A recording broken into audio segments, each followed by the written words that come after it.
Here in Geneva, the Reformers' Wall commemorates the role that this city played in the Protestant Reformation. The city became a refuge for many of the hunted reformers of Western Europe.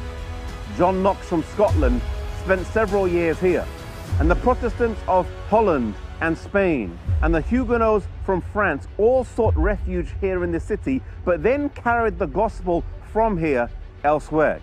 Indeed, this city has often been referred to as the Protestant Rome.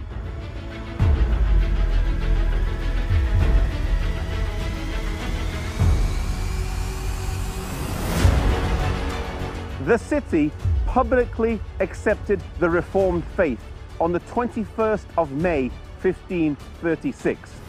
And while Farel was a key player in the Reformation here, it was Calvin that would make this city famous.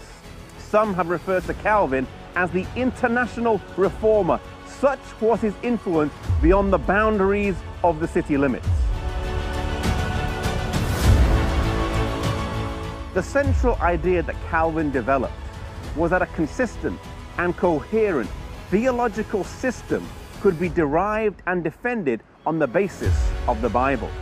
Calvin's greatest legacy was arguably not any doctrine, but rather a demonstration of how the Bible could serve as a foundation of a stable understanding of Christian belief and structures.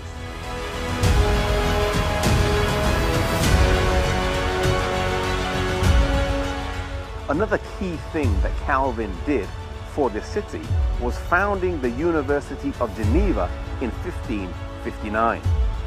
Calvin had a huge sway of influence over the notable men and women of that time in the 1600s. His influence spread to England, Scotland, France, Germany. It was far-reaching. In fact, from this city, over 1,700 preachers were sent out to France alone. 1,785 congregations were formed in the country of France. And the preachers that were trained here had to secretly make their way over to France. They used an underground network system similar to the one used by the French during the resistance in World War II. They would sneak across the border and they would make their way from house to house until they reached their place of work in the country of France.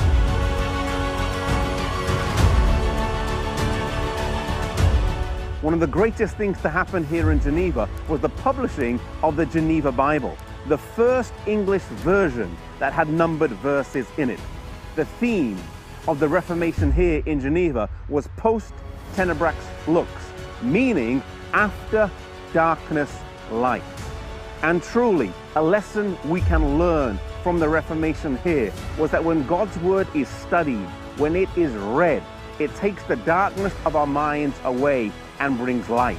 May we study God's word. May we spend time in God's word, that the darkness of our minds may be removed by the light of God's word.